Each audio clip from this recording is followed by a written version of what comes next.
هذه كتخلي شي واحد ينفخ بينا برك، فهمتي؟ عاش المغرب وعاش بلادنا من طنجة للقويرة، وكلنا الله يجمعنا كاملين ايد وحده. عندنا يعني بزاف ديال المحافل دوليه اللي حازين عليها، عندنا مونديال، عندنا تيجيبي، عندنا ملاعب، عندنا مسارح، عندنا شباب اللي فيكم مثلا. حنا غادي نمشيو نكملوا على عينكم اولا جميع المناطق المغربيه. تحيه لكم كاملين. شكرا لكم، شكرا للمنابر اللي جاوا ساندونا وازرونا. تحيه لكاع المنابر اللي حضروا معنا من صحفيين وتقنيين. شكر خاص وشكر كبير للناس اللي واقفين على هذا المهرجان. هذا مهرجان اللي جميل في مدينه اللي كنحبوها، مدينه اللي كنعزوها. هذه اول مره اللي غنجي ليها. يعني الرشيديه اللي منطقه اللي معروف عندها فنها وعندها شبابها تبارك الله، معروفين ولا رجالها ونسائها بالكرم وبالسخاء من قديم.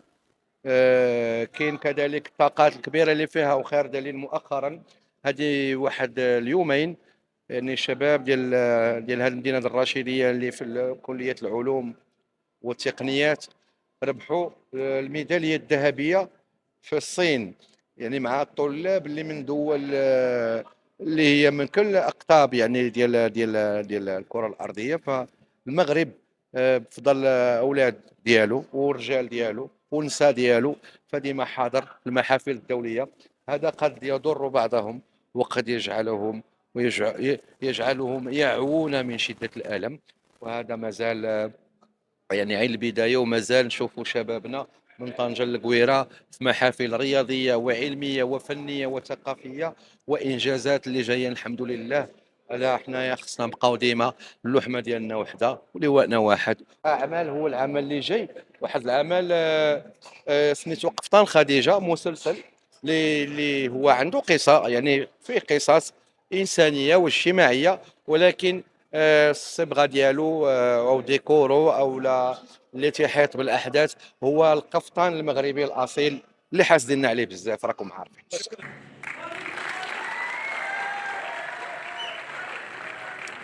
شكرا جزيلا.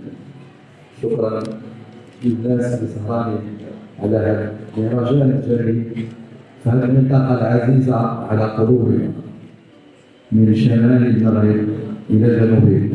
والحمد لله بفضل السياسة الرشيدة ديال سيدنا الله ينصرو، فالجسور تمتدات من أقصى المغرب إلى أقصى جنوبه إلى أقصى شرقه ومن أقصى شماله حتى للقويرة، من طنجة للقويرة. ولينا كنتلاقاو في مهرجانات في الصحراء المغربية داخلة. والآن هذه أول مرة غنجي الرشيدية، والرشيدية المدينة اللي واخا ما جيتش فيها قبل، ولكن في قلبنا وبالتالي كنت فرحان وكأن المنتخب الوطني ولا شي عتاب مغربي خدا ميدالية ذهبية بالإنجاز اللي حققوه أبناء الرشيدية الميدالية الذهبية في الصين. لا تنسوا الاشتراك بالقناة وتفعيل زر الجرس ليصلكم كل جديد. الحدث بريس، الجرأة والمصداقية قبل الخبر.